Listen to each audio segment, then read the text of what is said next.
Vamos a empezar. Bueno, muy buenas tardes. Ahora sí. Se me fue el sonido, Beatriz, fíjate ahora. ¿Y ahora? ¿Cómo Ahora, estamos? ahora mucho mejor. Bueno. Beatriz, ¿tu nombre completo cuál es? Lidia Beatriz Literat de Katz. Muy bien. ¿Y a qué te dedicas vos? ¿Cuál es tu especialidad? Bueno, yo soy médica cirujana recibida en la Universidad Nacional del Nordeste, en Corrientes. Me especialicé en ginecología y obstetricia en la maternidad Ramón Sardá. Sí. Y después de hacer esa especialidad, trabajé durante varios años como médica tocoginecóloga, o sea, hacía partos y también atendía ginecología. Y años más tarde, ¿En dónde haces? en Corrientes durante un tiempo y después acá en Buenos Aires. O sea que vos sos correntina. Yo, en realidad, bueno, es una historia, yo soy porteña, mis padres se fueron a vivir a Corrientes por X razones y terminé estudiando en Corrientes. Pero el hecho es de que hubo ciertas situaciones de la ginecología y de la obstetricia que me hicieron buscar algo más y por eso hice el posgrado, el máster en sexología clínica. O sea, vos tenés más de 25 años. Un poquito más. Un poquito más. Cuando vos hablaste con tus padres y le dijiste, quiero dedicarme justamente al tema de sexualidad, ¿cuál fue la reacción de ellos? No, en realidad cuando pensé en hacer sexología clínica, yo ya estaba casada, ya tenía mis 3 hijos, sí. Así que con el que tuve que consultar fue con mi marido. ¿Qué dijo tu marido? Y mi marido me miró y me dijo, ¿estás segura? Porque en ese momento ser sexóloga era algo como un poco raro. No había médicas sexólogas, había un par de médicos sexólogos que fueron mis profesores, el doctor Kuznetsov, el doctor Hindin, que eran psiquiatras y se dedicaban también a sexualidad. Mirá vos cómo viene la mano con el tema de la sexualidad. Y había psicólogas que hacían la aproximación a sexología, pero que una ginecóloga y obstetra se dedicara a sexología era algo poco frecuente. Y te voy a contar por qué decidí hacer esa especialidad, una de las causas. ¿Por qué? Mira, te cuento. La abogada de mi papá, hace muchos años ya, se había quedado embarazada. Estamos hablando de algo que pasó hace muchos años en un lugar muy lejano, o sea, no hay forma de individualizar de quién estoy hablando. Sí. Y esa mujer vino a verme con 6 meses de embarazo, y cuando yo intento examinarla, me dice, por favor, doctora, no me toque porque soy virgen. Le digo, ¿cómo? Como la Virgen María. Me dice, bueno, no se ría de mí, pero la verdad es que yo nunca pude consumar el matrimonio. Mi esposo es muy dulce, es muy bueno, todo lo que quiera, pero nunca pudimos tener una relación sexual con penetración. Y yo me quedé embarazada porque él eyaculó ahí, en la zona. Y por gracia de mi buena salud, me quedé embarazada. Esta mujer obviamente fue a cesárea, y yo en ese momento que tenía 27, 28 años, no sabía cómo resolver esa situación. Consulté en bibliografía, hablé con profesores, hablé con otros colegas, no había nadie que me pudiera ayudar a solucionar este tema con esa paciente. Finalmente, como dije, la paciente terminó en una cesárea, y yo después, cuando estaba trabajando acá en Buenos Aires, averigüé que existía un posgrado en sexología clínica. Entonces me metí en sexología clínica, comencé a estudiar, y me di cuenta que lo que había tenido esa paciente se llamaba vaginismo. Vaginismo, que es una situación que tienen las mujeres, el 7% de la población mundial tiene vaginismo, no era una excepción. Pero así como en ese momento yo no sabía cómo ayudarla, y hoy día, gracias a Dios, tengo más de 1000 casos de vaginismo en todos estos años solucionados, todavía hay pacientes con vaginismo que están buscando quién las ayude, porque cuando muchas veces hablan con sus profesionales de confianza, las miran y les dicen, uy, anda un psicólogo.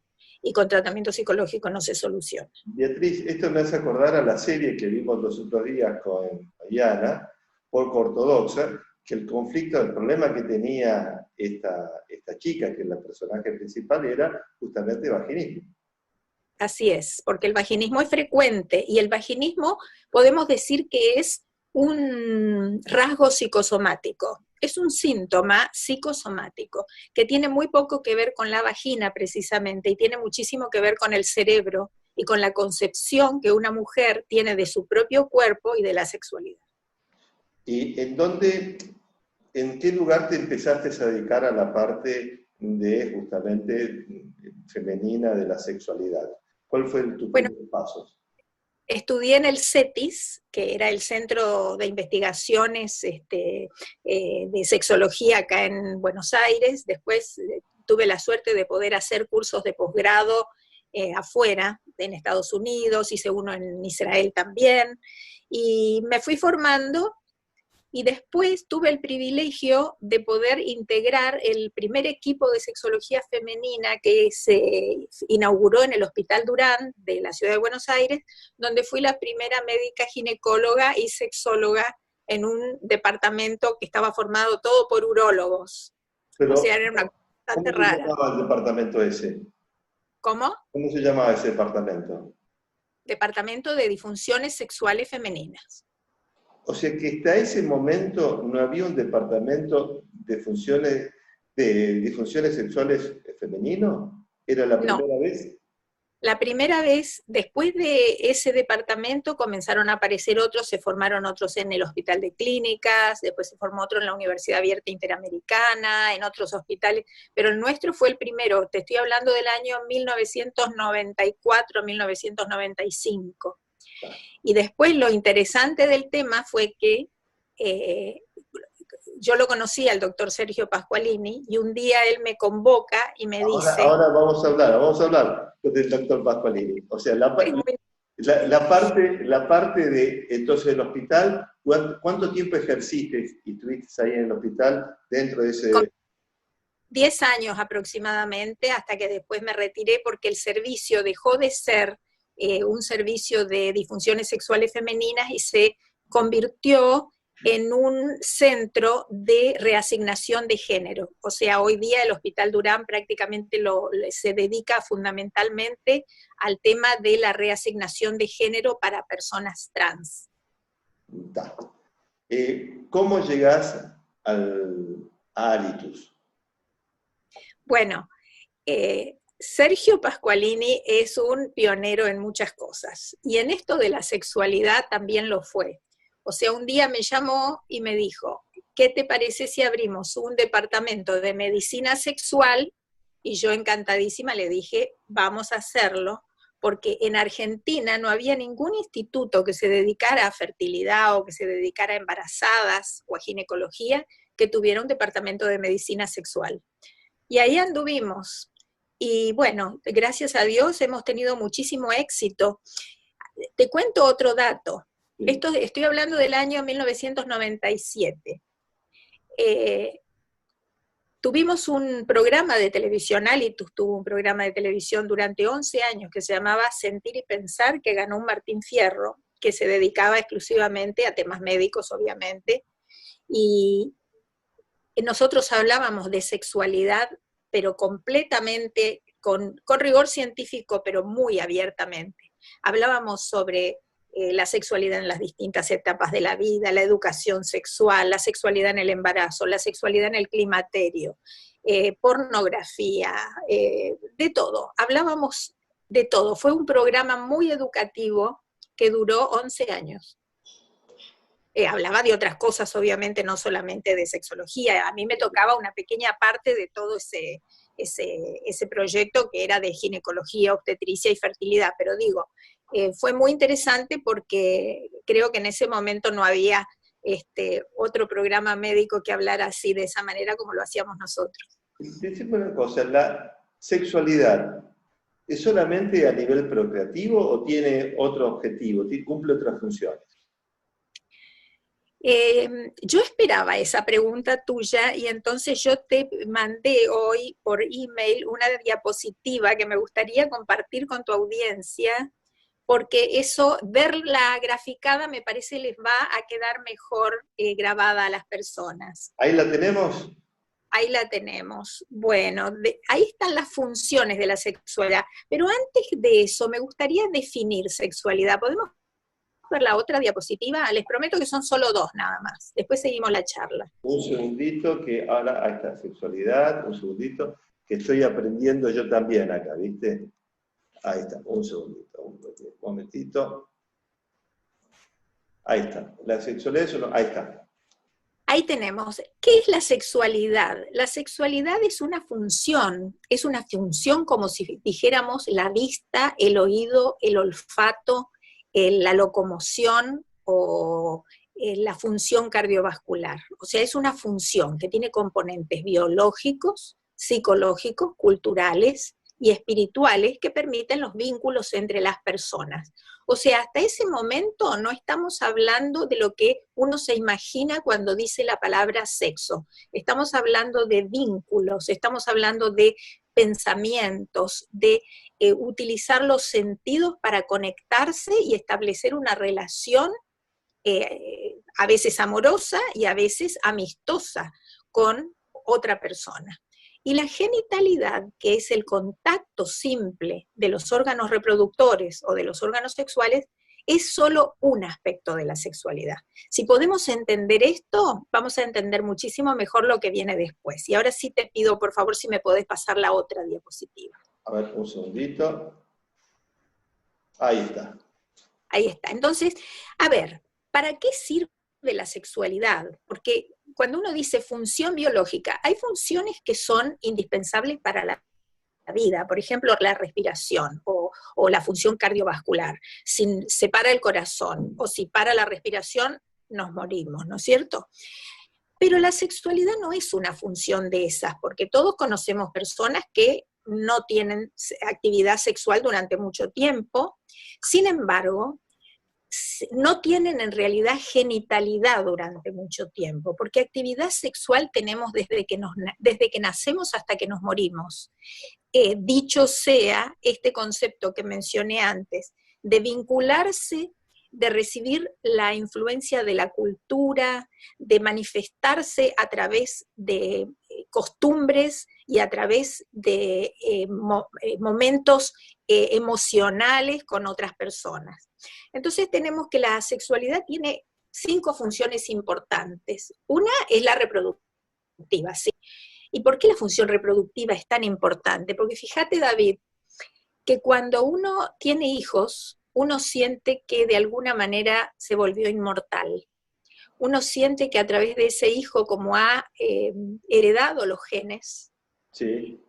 uno se vuelve, hablemos de lo que la tecnología nos permite hoy día, que a veces no son nuestros propios genes, a veces son los genes de nuestra pareja, o a veces son los nuestros y no son los de nuestra pareja, o a veces son los de ninguno de los dos, pero a través del embarazo y de la crianza sobre todo, sentimos que hemos producido otro ser humano en el mundo y eso nos da un sentido de trascendencia muy importante.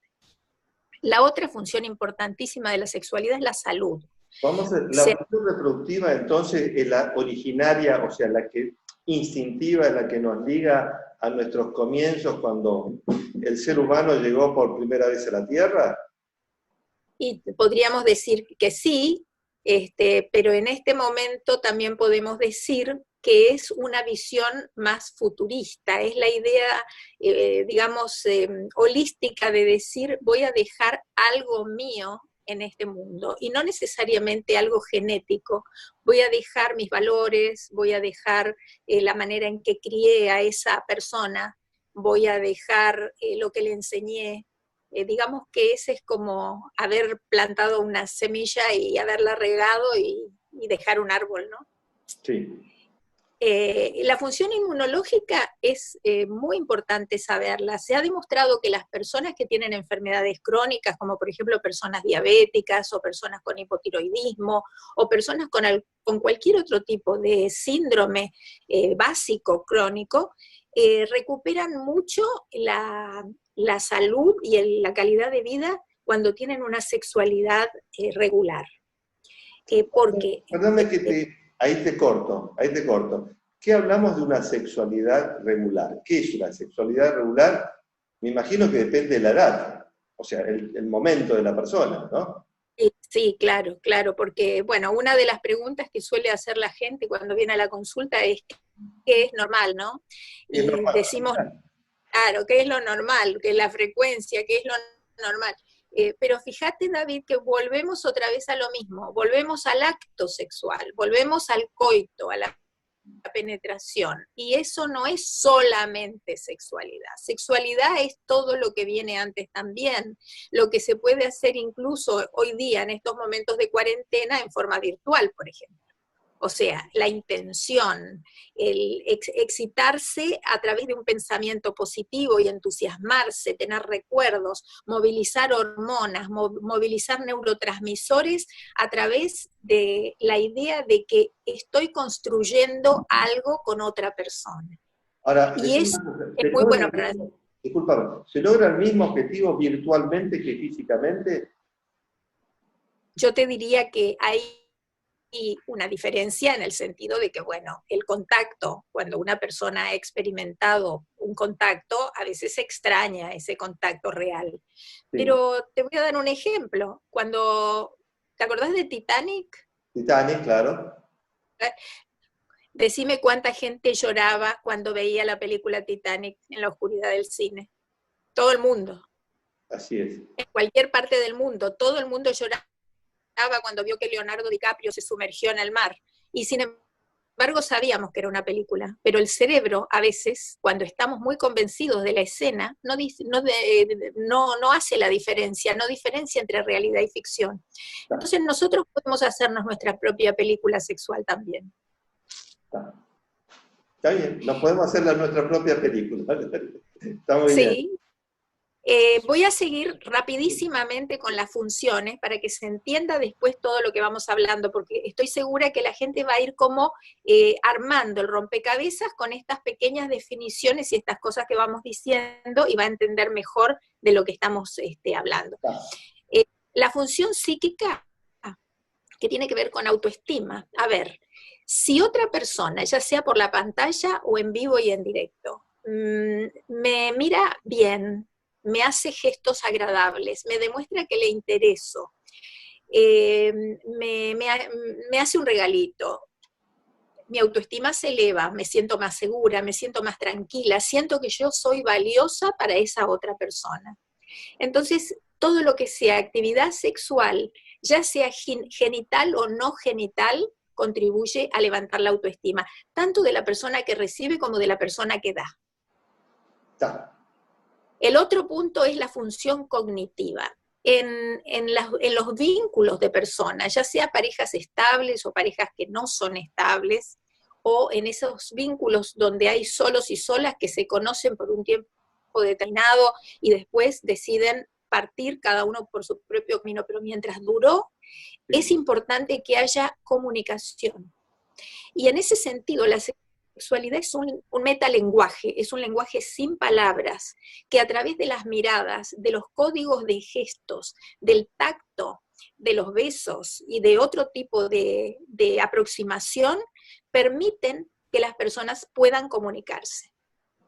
Y por último, la función espiritual, que es muy importante, porque, a ver, cuando uno intenta sexualizar con otra persona, por lo general quiere mostrarse lindo, apuesto, perfecto, sin ningún defectito, pero eso juega en contra. Hay muchas veces que tenemos pacientes, yo he tenido pacientes bellísimas, modelos, que porque tenían un rollito o una marquita en el cuerpo no podían disfrutar de su sexualidad, y hombres a los cuales le pasaban cosas similares. Vamos entonces a lo que es la parte espiritual de la sexualidad, que se llama intimidad. Intimidad es la celebración de las vulnerabilidades del otro. O sea, no celebro que el otro es Superman, no celebro que tiene una erección que dura 1 hora y media. Celebro que es una persona que me cae en gracia con sus defectos, con sus virtudes, y que yo le caigo también en gracia con mis defectos y mis virtudes. Entonces podemos reposar uno en el otro y no sentir estrés en el momento del encuentro más íntimo. Ahora, ¿cómo vos dijiste lo siguiente, estaba la modelo que a lo mejor porque no tenía el rollito, no podía disfrutar de sexualidad, y paso al otro. ¿Cómo hago para, de alguna manera, olvidarme de ese pequeño defecto e integrarme en esa intimidad que vos decís? Porque esto le sucede a mucha gente, que tiene miedo a lo mejor a su cuerpo. Tiene miedo a la crítica del otro. Y acá entramos también en un terreno que tiene que ver, si querés las diapositivas ya no las necesito, así que podemos eliminar. Entramos en un terreno que es el tema de cómo la gente se ve a sí misma y cómo se valora a sí misma.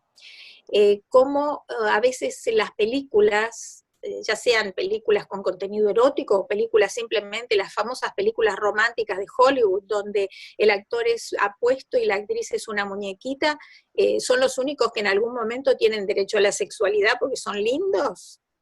Entonces, ahí es donde tenemos que reflexionar, y creo que en los últimos años ese es un gran mito que está viniéndose abajo porque hemos estado viendo películas maravillosas con un Clint Eastwood de 80 años y una Jane Fonda de 75, formando una pareja encantadora que disfrutan de la sexualidad en su sentido más amplio, como dije antes, no solamente del dormitorio, sino todo lo que viene antes del dormitorio. Bueno, hoy en día también la medicina ayuda a de que esas personas puedan tener una buena sexualidad, ¿o no? Definitivamente. Bueno, entramos en un tema interesante. Y es como médica, es mi tema. Y sí, porque, a ver, estábamos hablando recién de mitos. Vamos a hablar de uno de los mitos que todavía en el 2020 se siguen sosteniendo, y es el mito de la sexualidad en piloto automático. O sea, las personas teóricamente tenemos un microchip en el cerebro, no necesitamos nacimos con ese microchip, no necesitamos que nadie nos enseñe nada. Cuando conocemos por primera vez a una persona ya va a funcionar, apretamos el botoncito, anda todo fenómeno, y tiene que andar todo espontáneo. La palabra espontáneo, cuando, digamos, es enemiga número uno de la sexualidad.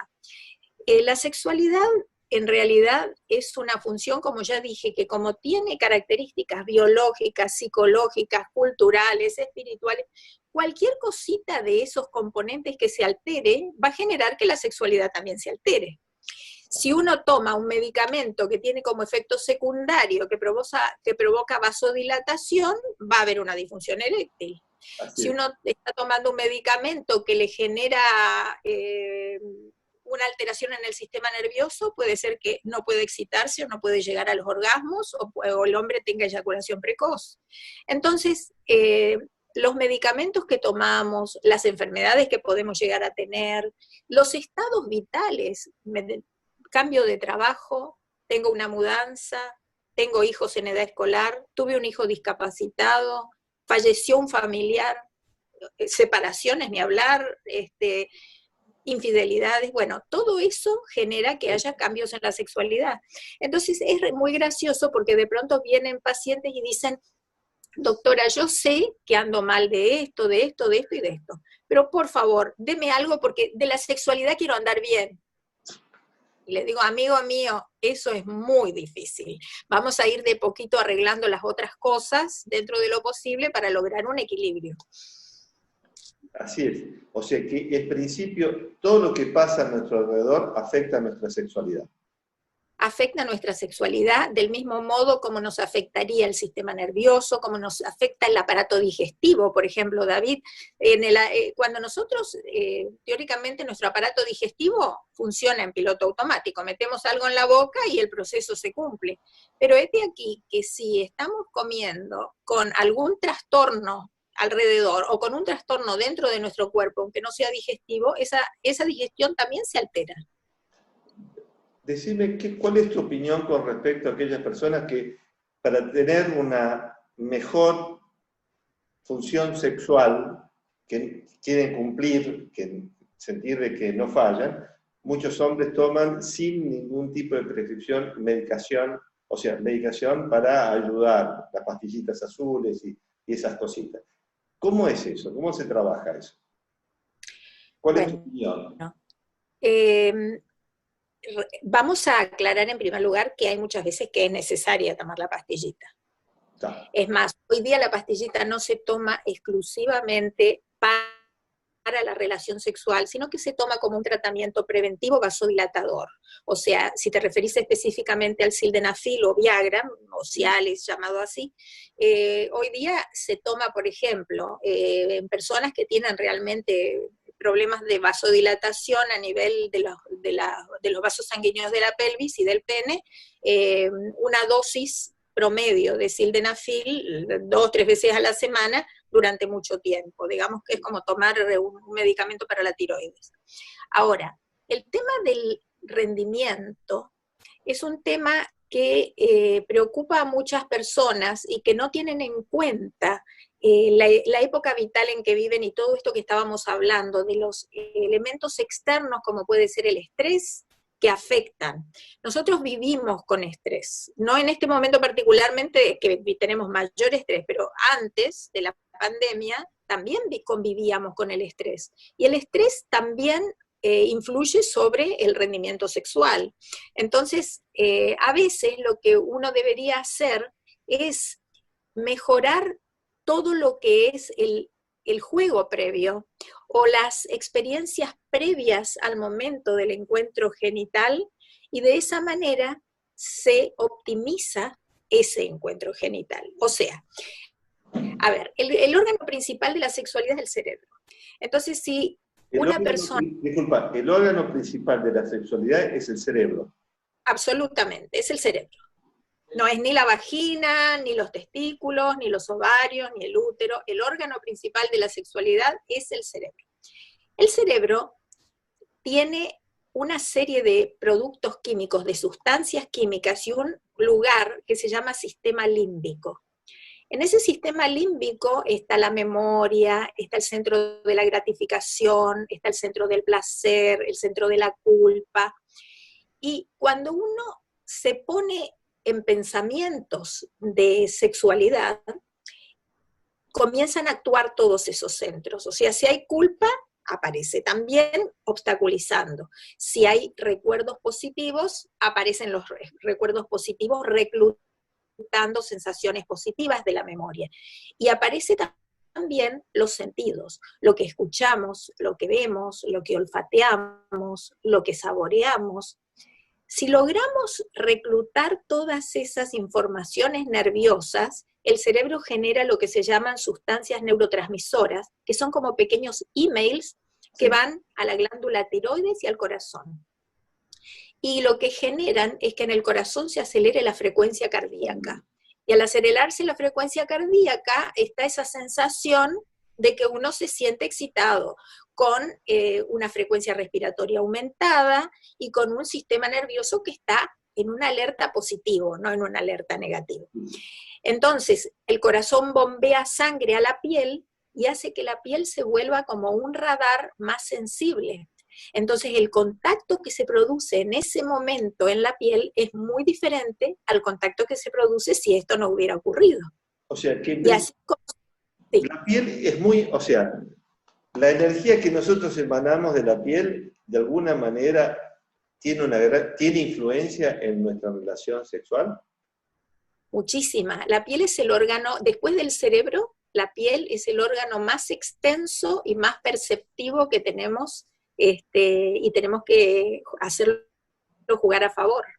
Todo lo que es caricias, contacto, roces, sensaciones a nivel piel, estimulan el sistema nervioso. Y al estimular el sistema nervioso, van a lograr que se recluten cada vez más sensaciones positivas que van a generar que esa frecuencia cardíaca que mencioné antes envíe sangre a los órganos reproductores, a los órganos sexuales, y fíjate vos, tanto es así que con un juego previo prolongado y con caricias y con la imaginación y todo lo demás, generamos que los ovarios, en el caso de las mujeres, las trompas, la vagina, se inyecten de sangre, sí. Y en ese caso no solamente va a haber sensaciones sexuales más intensas y mejores orgasmos, sino que hay más probabilidades de que esa mujer, si está buscando tener un bebé, pueda tener una mejor función y agilizar la función ovárica y la función tubaria. ¿Este juego del que vos hablás es propio del ser humano o también se da en la naturaleza? Lo que tenemos los seres humanos es que nosotros podemos alinear nuestro pensamiento, nuestro raciocinio con nuestra función impulsiva. Los animales no tienen la posibilidad de elegir. Los animales se guían por la parte hormonal. Ellos tienen lo que se llama el estro o el celo, que en un momento determinado del ciclo mensual hacen que la perra o el perro o la gata o el conejo o lo que sea tengan impulso, pero no lo pueden administrar, no tienen forma de manejarlo, de administrarlo. Vos sabés que yo leí algunos de tus artículos, te voy a sacar, y hay una parte donde yo la subrayé y dijiste, la mayoría de la gente continúa sin entender la función sexual ni la manera en que la misma está involucrada con la vida toda, desde nuestro nacimiento hasta el final de nuestros días. Esto lo escribió la doctora Beatriz Literal. A ver, en parte explicaste. El bebé nace, su primer objeto erótico, su primer objeto sexual es el pecho de su mamá. El bebé siente en la boca, no vamos a hacer juicio de valor, no vamos a poner, vamos a describir la situación. El bebé es un ser neurológicamente inmaduro, que está tratando de tomar conocimiento del mundo que lo rodea. En ese momento tiene dos elementos de donde introyectar el mundo que lo rodea. Uno es la boca, el otro es la piel. Tiene la suerte de que una mamá lo toma y lo contacta con su propia piel y le pone un pecho dentro de la boquita. De esa manera el bebé succiona y el bebé siente el olor suave, el sabor suave, la leche calentita, y está generando el primer acto de satisfacción sexual, que es el ser amamantado por esa mamá amorosa, cariñosa, que lo está llenando de placer por todos los lugares donde el bebé en ese momento es capaz de sentir. Te voy a hacer una pregunta que tiene que ver, discúlpame, durante más de 15 años estoy dando clases de yoga para embarazadas y me encuentro con muchas chicas que cuando nace la criatura, medio de que a su pareja lo apartan, medio que entran en una relación muy especial con su criatura y no tienen un espacio físico y sexual para su esposo. ¿Por qué sucede eso? Bueno, eso es parte de es natural. Hay una hormona que se llama prolactina, que se segrega a posteriori del nacimiento del bebé y gracias a la cual la mujer tiene posibilidades de generar leche y amamantar al bebé. Esa hormona prolactina de alguna manera compite con la hormona testosterona, que es la hormona del deseo sexual. Es como que la naturaleza en ese momento está aliándose con la mujer para proteger a la cría y para proteger esos primeros momentos de crianza. Pero como dije antes, cuando vos me preguntaste el tema de los animales, los seres humanos podemos generar con nuestro cerebro la administración de nuestras actividades y de nuestros estímulos. Entonces, pasando los primeros 40, 45 días, que es la famosa cuarentena del puerperio, la mujer está perfectamente en condiciones de comenzar a reanudar una vida sexual lentamente más normal, llamémosle, más frecuente. Pero acá no voy a culpar a la naturaleza solamente, sino que existen mitos culturales que a veces lo tienen los hombres también y que hacen difícil que esa mujer pueda obtener esa disposición al encuentro. Te voy a decir dos cositas. Por ejemplo, las mujeres somos centrípetas y los hombres son centrífugos. Eso significa que el hombre tiene sus aparatos, su aparato reproductor o su aparato sexual muy a la vista, Él percibe perfectamente cómo funciona su aparato sexual y también el más ligero roce de su ropa puede generar que esté excitado, porque hay una sensación en la piel que lo favorece. Las mujeres tenemos los órganos nuestros metidos dentro del cuerpo y cubiertos protectoramente por pliegues de piel, que son los labios externos e internos de la vulva, y por vello, y por las piernas, la zona perianal por los glúteos. O sea, la sexualidad femenina está mucho más oculta y la mujer no tiene la manera de percibirse a menos que se concentre en esas emociones que le va generando el contacto con la piel y el envío de sangre del corazón. Pero ¿cómo hace la mujer para obtener que se le acelere la frecuencia cardíaca y que la piel se le estimule? El varón la tiene que estimular, el varón tiene que hablarle en el oído y hacer que ese cerebro genere ideas sexuales para que la mujer se pueda encender. La mujer no puede encenderse nada más porque se la toca. No es como el hombre, que cuando lo tocas pélvicamente se enciende. A la mujer eso no le pasa, muy difícilmente. La mujer necesita primero todo el proceso cerebral y cardiovascular para poder llegar al proceso pélvico. Tengo otra pregunta. Otro de mis propósitos es que los padres puedan ser los primeros educadores sexuales de sus hijos. Sí, eso lo escribí. ¿Por qué, César? Contame, ¿cómo es esto?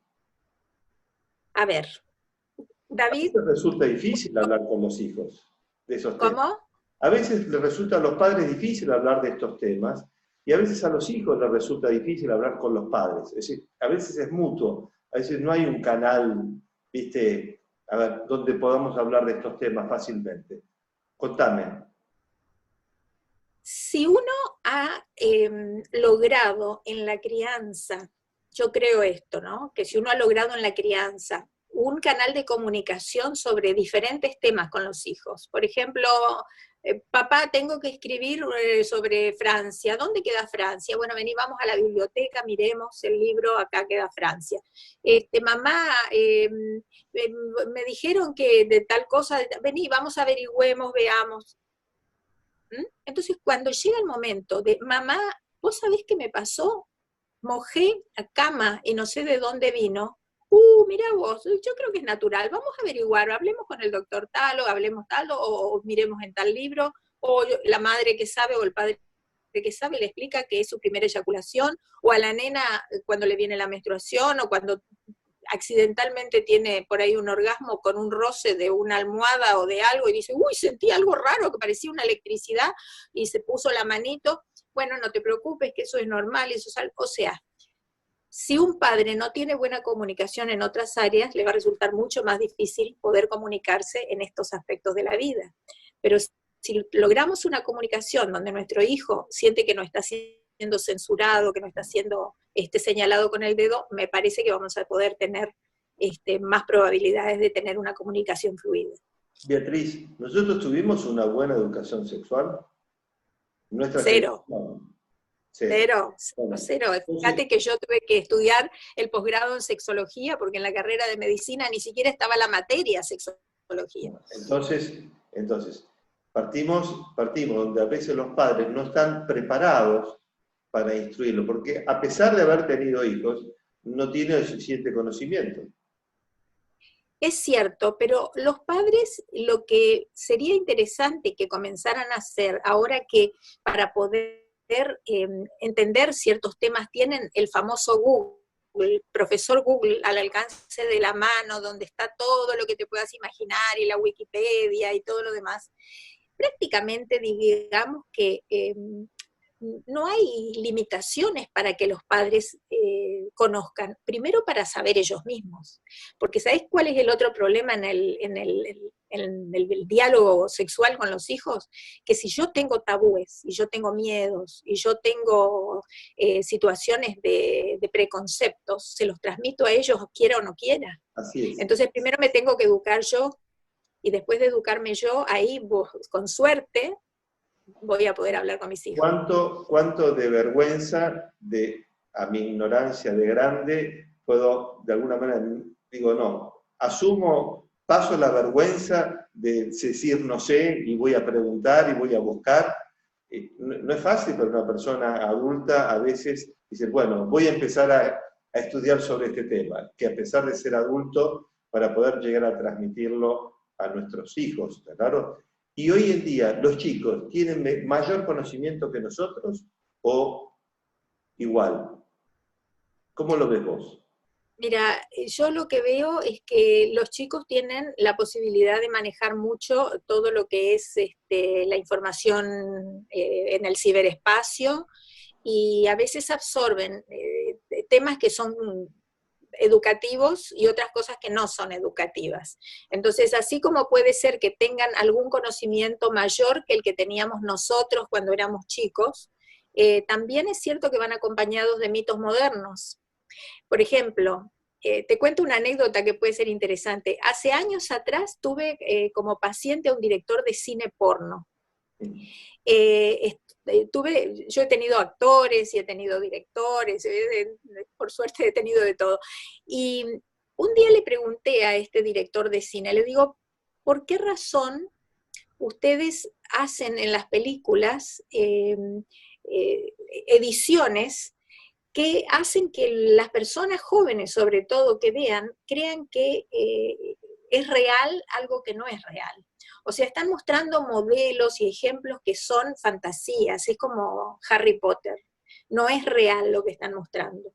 Y él me dijo, bueno, es como todo lo que pasa a nivel del mundo cinematográfico, para embellecer la película o para generar más interés, se hacen ediciones y se hacen efectos especiales, y bueno, y eso vende. En cambio, mostrar la normalidad por ahí no vende. Entonces, pensemos, nosotros no tenemos que vender nada, nosotros tenemos que respetar nuestra normalidad. No tenemos que conflictuarnos pensando que no soy como la rubia de esa película o como el morocho de la otra película. Tenemos que pensar en ser felices con lo que tenemos, que es mucho si lo sabemos administrar y lo sabemos usar. Así es. Así es. Hoy dijimos que los chicos, cuando vos decís tienen mala información, vos me dijiste, hay partes que, ¿qué tipo de información no les llega a los chicos? ¿Y cuál es el problema de la sexualidad hoy con los chicos? Una de las cosas importantes es que los chicos cuando ven películas eróticas y pornográficas, como te decía, creen que van a funcionar así, en piloto automático. Y esos precisamente son los adolescentes que después se van a los kioscos a buscar Viagra, porque ellos creen que tienen que tener un rendimiento que es absolutamente imposible. Y entonces encontramos en esos casos, sí, chicos que sin ninguna necesidad, adolescentes, jóvenes, que sin ninguna necesidad toman medicamentos porque algún amigo le dijo, bueno, mira, yo logro tal cosa sin nada, entonces, bueno, uno le transmite al otro y así se generan los mitos. Ahí, ¿cuál es la parte que está funcionando de ese ser? ¿Es la parte más instintiva, la parte mental, cuál es la parte que está funcionando que me hace ir al kiosco a comprar la pastilla? Bueno, digamos que cuando hay juventud, llamémosle a los primeros años de la vida sexual, desde los 14, 15, 16 hasta los 25, lo que hay es mucha curiosidad, y esa es una función cerebral, que unida a la explosión hormonal, hace que el individuo esté, por supuesto, el joven y la joven, en un estado de interés y de deseo maravilloso, ¿no es cierto? Explosivo. Ahora, con la experiencia y con las experiencias, esa curiosidad es como que va mermando, porque van entendiendo que hay cosas que son para mí y hay cosas que no son para mí. Hay cosas que me gustan y hay cosas que prefiero eludirlas e ir por otro lado. Entonces, así es como uno va seleccionando, como, a ver, como si vas a una chocolatería y de pronto te querés comer todos los bombones, pero de pronto te das cuenta de que hay algunos que son más ricos para vos y hay algunos que te hacen mejor y hay otros que no te hacen bien. Entonces ahí es cuando entra la parte reflexiva, que yo llamo administrativa, donde se administra el recurso de la sexualidad y ahí es donde después viene la sexualidad de la época de los 30 a los 50, llamémosle así, que es una sexualidad más armoniosa. En mi juicio, creo que es la sexualidad de la mejor etapa de la vida de las personas, entre los 30 y los 50 es excelente. Te digo una cosa, muchas veces yo he trabajado con adolescentes y a veces me da la impresión de que no están definidos. Me hace acordar a la serie Merlí, cuando en una parte Paul, uno de los personajes, dice, en esta vida hay que probar de todo. Bueno, vos sabés que durante muchos años hubo un tabú muy grande con respecto a a la inamovilidad de los géneros. O sea, se decía género masculino, género femenino, y una cultura muy patriarcal donde de pronto había una prevalencia de la figura de hombre, una figura de mujer que quedaba a veces un poco desdibujada en el área sexual sobre todo. Fíjate, por ejemplo, hablábamos hoy del vaginismo, y el vaginismo durante muchos siglos fue motivo de anulación matrimonial por el derecho civil y también por el derecho canónico. Sí. Entonces, sin dar chance a esa mujer de pronto que pudiera solucionar ese problema, el hombre se permitía, digamos, divorciarla y buscarse otra que funcionara, porque esa mujer no le funcionaba, por ejemplo. Entonces, hoy día, afortunadamente, sabemos de que existen flexibilidad en los géneros, que la sexualidad y el género es un elemento que se construye a lo largo de la vida. Por eso yo en la definición de sexualidad decía que la sexualidad es una función con elementos biológicos, culturales, religiosos, emocionales, intelectuales, y así se va construyendo la identidad sexual, así se va construyendo la identidad de género, e incluso hoy día se habla mucho del género fluido, que significa que una persona, ¿sí? Que una persona no tiene una identidad como, identidad en el sentido de tengo cuerpo y me siento como es mi cuerpo, como mujer o como hombre, ese es un tema. Hay otros temas, por ejemplo, donde una persona siente que está en un cuerpo equivocado, como es el caso de las personas transgénero, que yo te comentaba que en el Hospital Durán están haciendo todas las cirugías de reasignación de género. Pero yendo a la pregunta tuya, a veces los chicos y las chicas sienten que lo que les interesa es la persona, no tanto, eso es algo nuevo, algo de esta época. No les importa tanto la sexualidad, sino cómo es la persona. Y entonces ahí es donde entran en ese terreno que todavía la ciencia no ha logrado dilucidar totalmente, lo que llamamos el género fluido, que por momentos puedo sentir atracción por mujeres, por momentos puedo sentir atracción por varones, hasta que en algún momento del crecimiento se define o no. Bueno, yo te agradezco, Beatriz, por toda esta información, todo tu conocimiento, así como le agradezco a Alitus que nos haya conectado para que podamos compartir con toda la gente aquí que nos está siguiendo. No sé si querías expresar algo más, algún mensaje para los padres, para los jóvenes con respecto a la sexualidad. Yo quisiera invitar a la gente, si le interesa, a que entre en nuestro sitio web de Alitus, en las redes, donde hay muchos artículos que creo que podrían ser interesantes, tanto para los padres como para los individuos en general. También tengo un sitio web propio, me pueden googlear, pueden poner Beatriz Literat y van a aparecer un montón de artículos, y también los capítulos de ese programa Sentir y Pensar que grabamos hace muchos años de Alitus.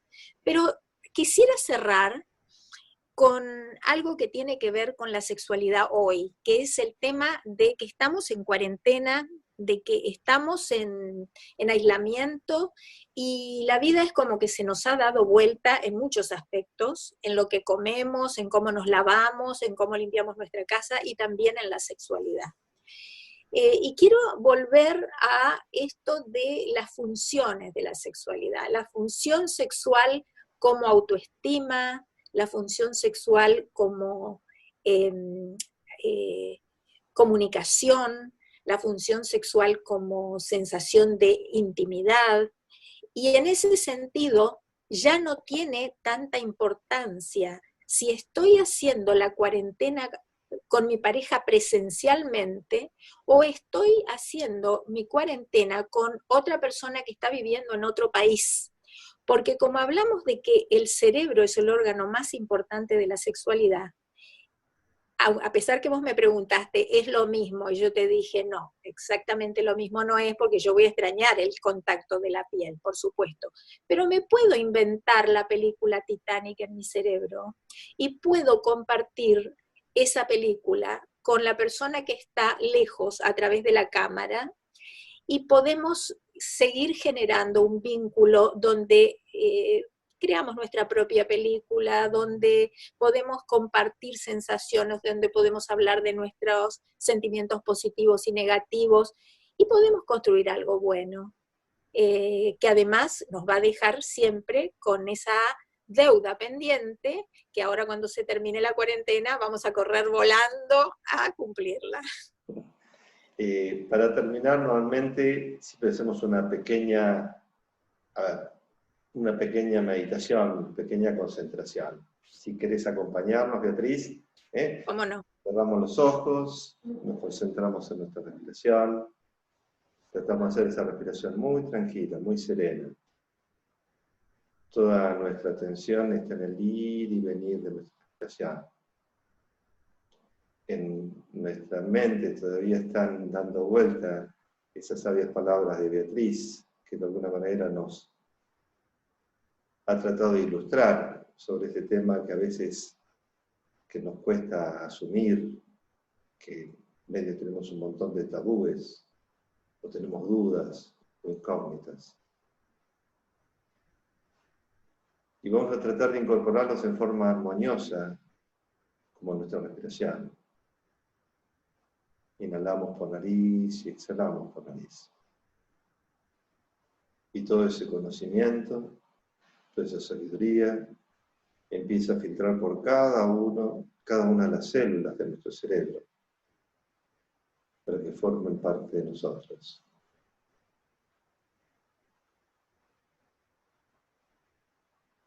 Inhalamos.